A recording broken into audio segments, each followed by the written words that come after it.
Trump is quite open about that. He wants to split up the European Union. He wants to smash the United Nations, etc., etc. And then the only superpowers in the world be him, China and Russia. The historian Ian Wilson joins me for our regular feature, If Only We'd Known, explaining why actually the present rather closely resembles the past. Ian Wilson, hello. Hello there. Thank you for being with us. Look, it's 1 year since the second inauguration of President Trump. Where does he rank in the history of American leaders? Is he destroying the old rule-based world order, or is he ushering in a second American golden age?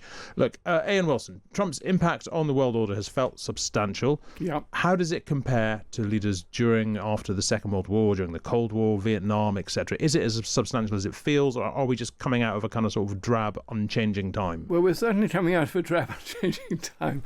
The trouble is, it's a bit soon to tell, I think, because we don't know whether, for instance, all his Middle Eastern negotiations are going to work, or whether the whole thing will just implode. We don't even know whether his kidnapping of the president of Venezuela will have any lasting effect on Venezuela. It's all too soon to say. But what I think about Trump is that basically he's actually doing what all the post-war presidents have wanted to do. It's just he's more honest about it. And so it's American foreign policy with the gloves off. Right. Well, I mean, they've always wanted world domination. They've always wanted to protect their own borders, and they'd always like to be expansionist without military intervention. Of course, they blunder and have made terrible mistakes, notably the Vietnam War, but also the Gulf War and the invasion of Iraq. Catastrophic mistakes. So we might say he's the most American president. I think he is the most American president. And if you look back to another person who served 2 terms, Thomas Jefferson, who was undoubtedly the great intellectual of all the American presidents, the second president of the United States, he negotiated the purchase of most of what's now the United States from Napoleon, because it was all French territory. We had the 13 little colonies that was the original US. But then Jefferson bought Louisiana, the famous Louisiana Purchase, which includes Arkansas, Oklahoma, Montana, and indeed half of Canada. So, I mean, I think Trump is actually doing what a lot of the old fathers would have done of the Republic. Is he the least diplomatic president there has been? I mean, like ever, do you think? He must be, mustn't he? I mean, I know that Theodore Roosevelt lost his rag and so on, and I know that, I mean, you could say that Princeton professor, no relation of mine, I'm afraid to say, President Wilson, at the end of the First World War, was undiplomatic in the way he forced Europe to split up into all these little nation states like Bulgaria and things which had all been part of empires before. And that he was the most interventionist of all the interventionist in foreign affairs of all the American presidents, even more than Roosevelt. But even then, I suppose, that kind of interventionism, you could see an American argument, even if it wasn't necessarily bought in Europe, that this was being done for Europe's own good, a sort of imposing liberty on the peoples of Europe. Exactly. Whereas, has there ever been a president who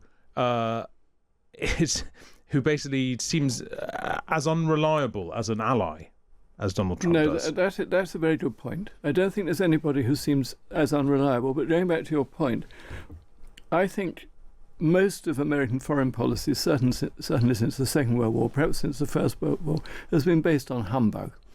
Because President Wilson did care about liberty, and he did want Ireland and Bulgaria and all these other countries to be independent countries, which they hadn't been before. But what he really wanted was to break up all the rival empires in the world so America could be the empire.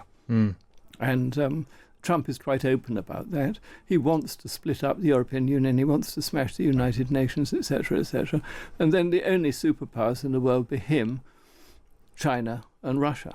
It just makes him a keen student of Orwell, I suppose, doesn't it? I mean, he is an Orwellian character such as we've never seen before. The manner in which he governs, he's signed the 3rd most executive orders of any president. Has he changed the American political system to marginalise Congress, marginalise the Senate, marginalise even the Supreme Court to make the president more powerful? But as Laura Spirit was saying, we're waiting for 10 o'clock Eastern time to see whether the Supreme Court will regard it as legal to impose all these tariffs. And what I don't think Trump realizes, but Jefferson and the founding fathers of the Republic do definitely realize, is that the American Republic survives because it's based on law. It was created by lawyers, Lawyers are the most powerful people in America, and the good thing about it, as well as some of the bad things about it, is that it's based on law. And Trump is obviously completely anarchic. He's a lord of misrule. But in the end, the law is stronger than one show-off person planting artificial intelligence images of himself putting the flag of the United States on Greenland. Remarkable. Even though, as it happens, I think he will succeed and get Greenland. You do? Yes, I do. If I had to bet on it, of course, nobody knows. You think he'll succeed in getting Greenland as part of the United States? Yes, I do. Wow. Yeah. I mean, I wouldn't like to bet against you. Of course, nobody knows. But I think, I think it's perfectly possible he'll negotiate some crazy deal where he buys Chagos. And I think it's perfectly possible he'll offer everybody in Greenland $1,000 or something, and they'll say, "Okay, we'll have you rather than Denmark." I mean, I think if Chagos, who wanted to buy Chagos from us, we'd clap him on the back. We've lost it already. We'd pay him to take it. Well, yes, sure. We'd claw it back and then pay him to take it. But that's total impertinence, isn't it? On the one hand, he and Rubio said that they thought that we'd done a really good deal in Chagos, yes. And then he turned around and said that we were complete idiots. So, I mean, I guess the sort of last thing I wanted to ask you about this is what should worry us most then about a leader like Trump? Is it his motives and what he wants to do, or is it how erratic he is? Is it that he's unpredictable? I think it's the second thing. Because you honestly do not know. He might wake up in the middle of the night when he's in Davos and suddenly decide he wants to form an alliance with China and encourage them to invade Taiwan. Or seize Scotland. Or do anything. Or take back the Hebrides. Yes. Yeah, and any of these things could happen. Look, he's an unusual second-term president because his terms weren't sort of concurrent with each other, weren't consecutive to each other, rather. They were broken up. They were broken up by a whole lot of trials in which he was found guilty of fraud, lying, theft in effect, and the loss of an election which he claims he didn't lose. And the loss of an election, and urging the mob to take over the White House, whatever the BBC may have stupidly got wrong. He was basically urging the mob to misrule again. Careful there, sir. Sorry. I do apologise, Mr. President. I didn't really mean it. Just a little joke there.